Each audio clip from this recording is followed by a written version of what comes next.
Well, hello, everyone. Welcome to another exciting edition of Hardfire TV. My name is Cameron Weber. I'm an economist, historian, and producer of Hardfire Media. Today's program is about mental health in the city. This is our newest show in a series we've been doing about the increasing crime, homelessness, and open-air drug use in the cities in the USA, especially since the COVID era. And two especially concerning us here in South Brooklyn, where we had our first and thankfully so far only mass subway shooting where 10 people were shot in April 2022. Luckily, no one fatally.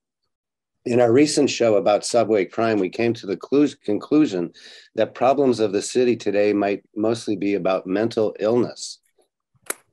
On the show today to help us discuss the problems of mental illness today in the city, we have in order of length of service on the show. We'll start with Marcy Berry. Marcy, welcome to the Hardfire. Thank you so much for having me. And you're a writer, correct? Yeah, right now, yes. After my retirement from accounting, I became a writer for my website. Right. Yeah. Just vote no.blog. And Marcy was a small business owner and in San Francisco, and then moved to North Carolina. That's maybe too much information. Erik Frankel is next. Erik is hello, Erik. Hey, how you doing? Glad. Yeah, I have a local business in Sunset Park, actually not far from the shooting. We have also a social enterprise in Vietnam, which ironically, I tell people I go to Vietnam, I get flashbacks of Brooklyn. It's so dangerous. But and I ran for office twice. Right. And your business run again. I feel like it's breaking out of jail and breaking back in again. But I see who our politicians are working for, and I said to complain is pointless. I want to stop them, and so I'm running again. And your family has been in business for 123 years. 132. Says we're here before the Norwegians. You're right. You were here before the Dutch. Yes. And then Melissa Wilcox, welcome to the Hardfire for the first time. Thank you for having me. I'm looking very forward to it. Great. And is there anything else you'd like to say about yourself? I've worked with the mentally and physically handicapped for well over 25 plus years, and I've seen different aspects of the illness, how it plays out, how it plays out in society, and just the mental health piece of it and physical health piece of it with regard to a lot of inpatient hospitalizations and overrun emergency rooms that really need help and assistance with people that have mental illness. Great. So you're well qualified to speak with us today. Yes, and I really enjoy part of my old job in Pennsylvania. I went into prison systems and work with people with mental and physical mental illnesses and physical disabilities. So I bring a wide range of thoughts on the issue. Okay. What we do on this show is question conventional wisdom. So what I want to do is I'd like to start this discussion today by introducing one of the works which inspired me to study political economy, which at least allows me to discuss this topic with some intelligence. This has been a beacon for classical liberals, The Myth of Mental Illness by Thomas Szasz. Thomas Szasz has two main points in this book. The first is that relates to crime and criminal justice. The first is Szasz believes that a plea, if you, let's say, shoot someone on the subway, that a plea of mental illness during the commission of a violent crime is not a morally valid defense in a court of law. And he says that a focus on mental health excuses for crime loses resources to focus on prosecuting crimes. So we're all unique individuals. As Kant said, out of the crooked timber of humanity, no straight thing was ever made. The purpose of a court is to judge the actions and not the intent of someone who commits a violent crime. So with this in mind, Do you agree with Saz that criminals should not be able to use the insanity plea to escape criminal justice relative to those that don't use this plea? So let's discuss the insanity plea for the commission of a violent crime. Is that a valid excuse not to be put in jail? Why don't we start with Melissa? You feel going first? Yeah, Okay. I'm fine. I feel that the criminal justice system should consider the insanity plea. The reason I feel that way is that I do see that mental illness is definitely biologically based in some disorders. It's scientifically proven that it's biologically based in some disorders. And however, I do feel people should be held accountable for their actions. I'm not saying that it's an excuse to get out of accountability for the actions whatsoever. However, I do feel there should be specialized services within prison systems and various mental health facilities and various other systems in society that specifically train people to identify these illnesses, track these illnesses correctly, and prescribe medications correctly. And I'm talking where they are checking therapeutic blood levels, where they actually do liver function tests to see the damage it's having on the person's physical body. And the majority of people who have mental illness also have some underlying medical condition that is not currently being treated. That's usually very serious. So while I don't agree with not having the insanity plea or Saza's theory, I do, however, agree that there should be some consequence to their actions and that the jury has the right to decide what that course of action is. However, I've become very concerned because many of these people with mental illness are very distrusting of service systems, legal systems, and therefore they usually fire their lawyers and contain themselves in their own defense, and that isn't always a good thing. All right. So, Erik, you had your hand up, wanted to say something. Oh, no, I was just... exercising so you wouldn't get to suppress your mental illness. Well, I'm going to agree with Melissa, if I may get on. I agree that there is such a thing as a mental illness. A mental illness is actually a disease, unlike what Saz says, that, oh no, I mean, it has to be something pathological, something you could look at a cell and say, oh, that cell is degenerating. And no, I mean, we're talking about something that is indeed mental. And so things like psychosis, well, this should be completely treated in a completely different way than you would treat someone with intent. Somebody that actually, because of greediness or because of that kind of stuff, will plan a murder and kill somebody. Now, a mental ill person is a different ball of wax. So I feel that perhaps that Saz is really not doing, he's doing a disservice to the mentally ill person. I think his main point though is that we're all broken in some way. However, he doesn't believe that it's scientifically driven. Agoraphobia, social anxiety, many different things, and we all have differing degrees of problems. And he's interested in the cross section of criminal justice and law and mental illness, and not that you can't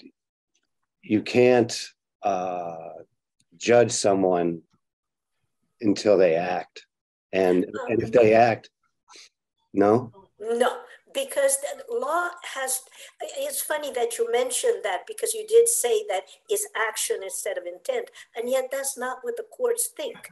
The court says that we need to look at intent, meaning that if, say, you plan something, you went and you bought a gun because you were mad at this particular person or you wanted that person's money, that's intent that goes into it. Whereby somebody that just thinks that their children are trying to kill them and just goes out and kills, that's a different story. Maybe he's talking about people who use lower level life problems. You know who I'm thinking of? Ghislaine Maxwell, that was just a case that recently occurred. Right. She brings up all the stuff about abuse during her childhood. Well, heck, she has 3 sisters who are doing fantastically well. So, you know, what are we talking about? I think that kind of justice should not occur, that she should not be able to get off or her sentence diminished because of something that's obviously a put up. So maybe that's what he was talking about. I think we should determine what is the purpose of prison. Is it to rehabilitate?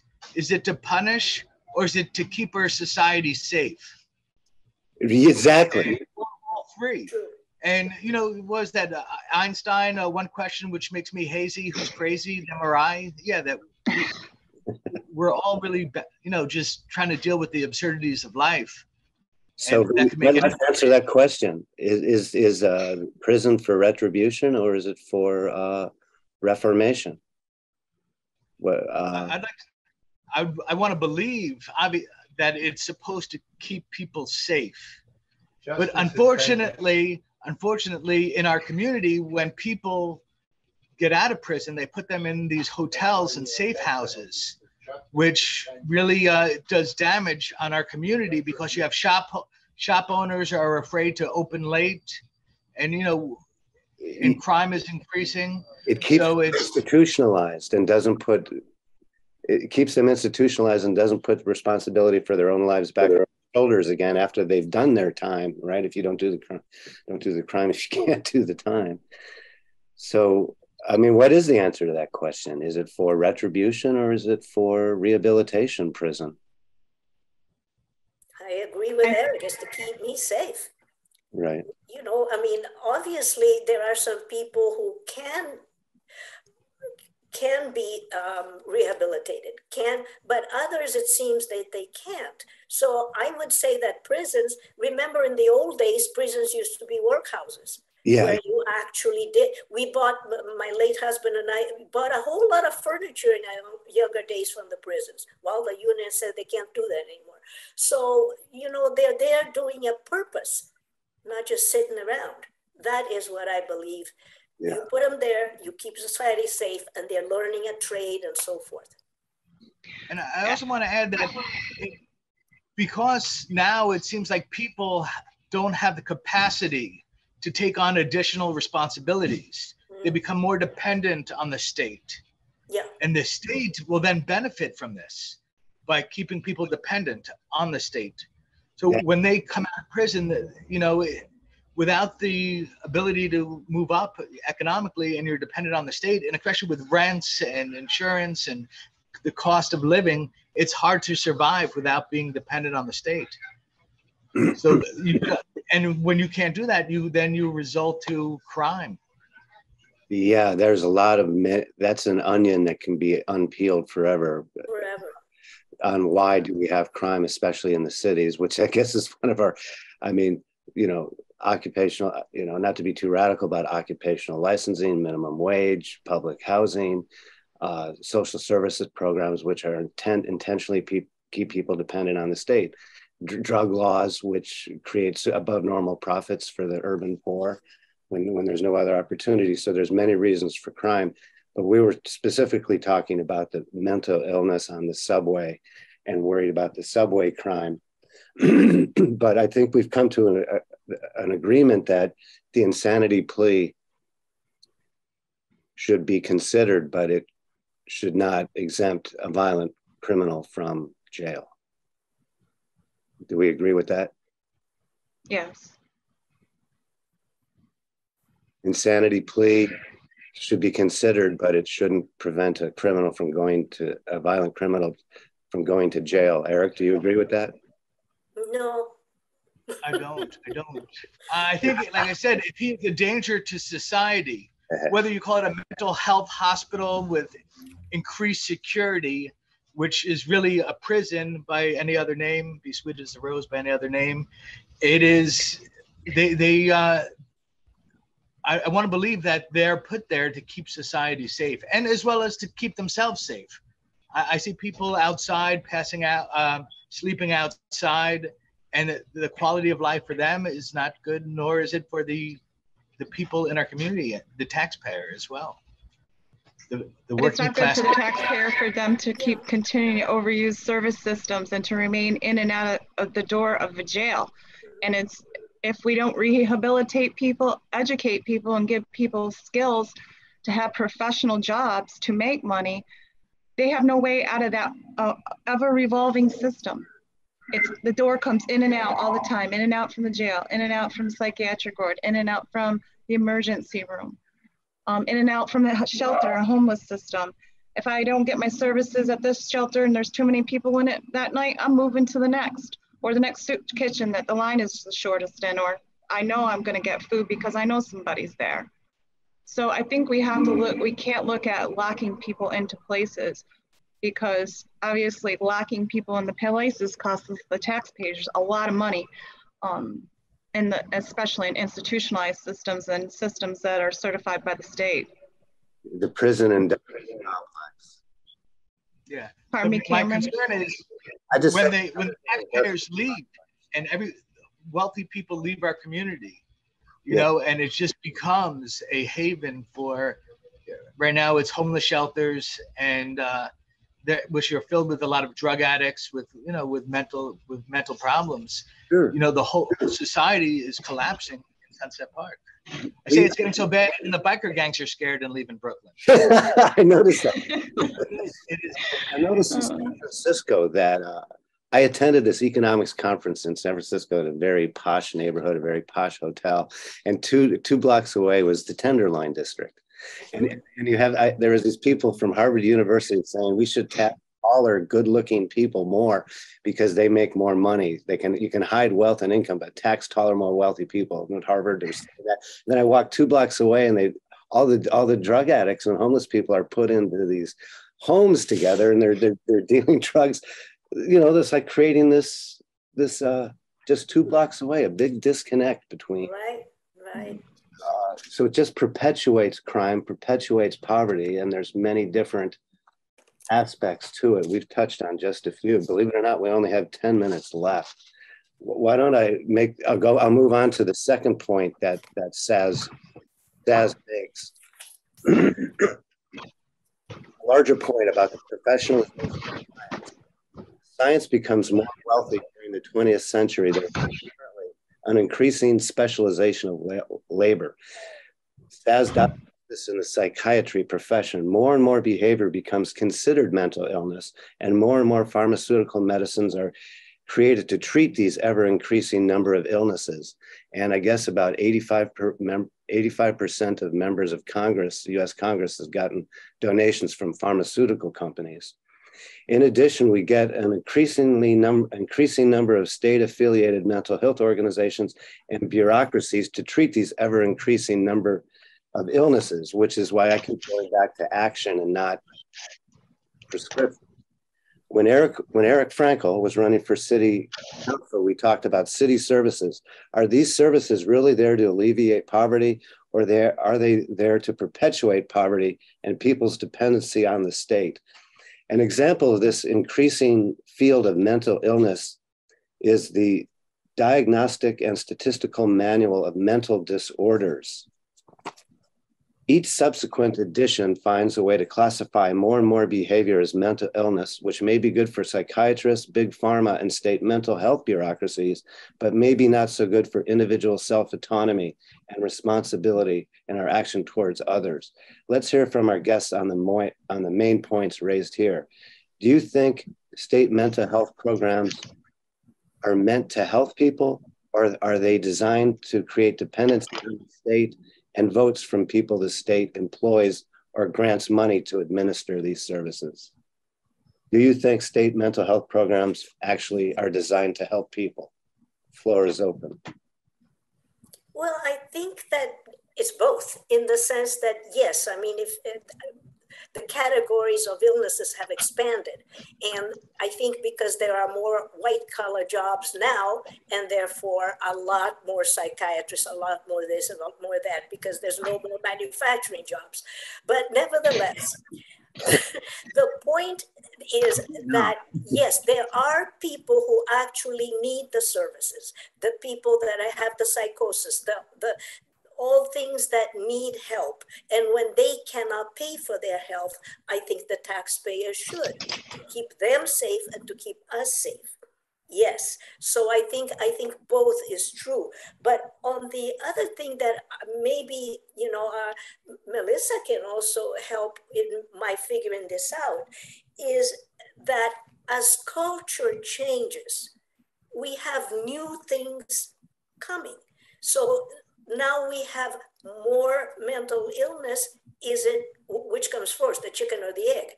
Because we have more isolation, because we have more drug use, because all these things did not exist in the past. So we have more stuff as culture changes. And so I think that, again, when you ask the question, is both. Yes, there's a lot of makeup things in order to expand the state, true, but there's also new things because of cultural changes. And this is just a theory. Maybe, correct me if I'm wrong. Melissa. I would have to agree with Marcy. I do believe it's both, but I do believe, if I recall correctly, the DSM-4 was actually created to identify specific diagnoses in order to bill insurances. So I believe the DSM is a wonderful indicator of someone's disorder, or can be if used appropriately.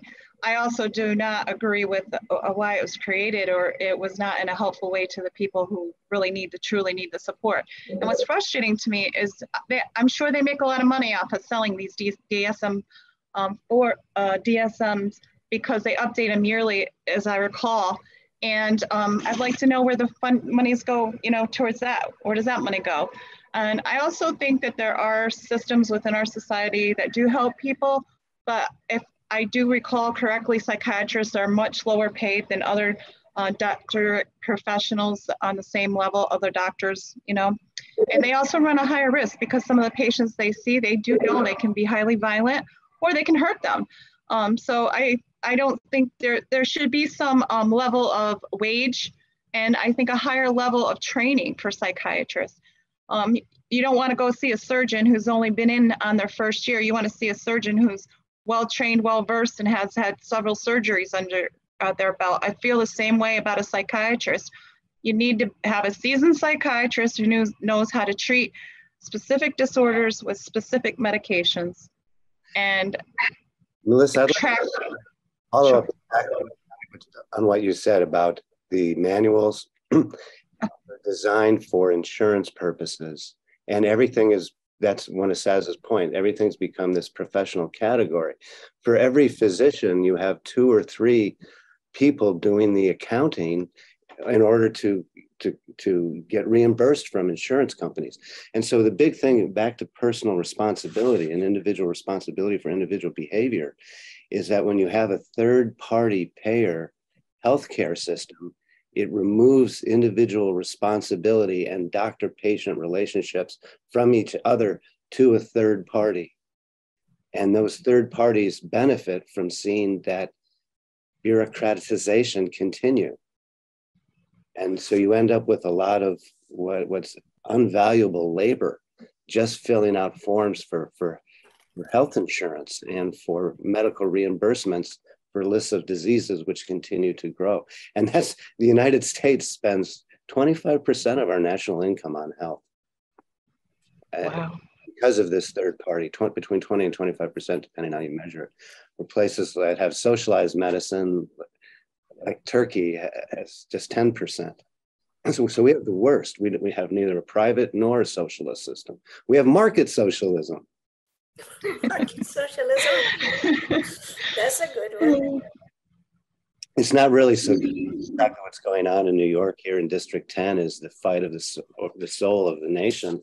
You have the regular Democrats, and then you have the Democrat socialists who want to see more of the bureaucracy and more of the technocracy and more of the state managing things with services that may be intended not to work or intended to work. But they do it under the guise of nonprofit organizations and fake empathy.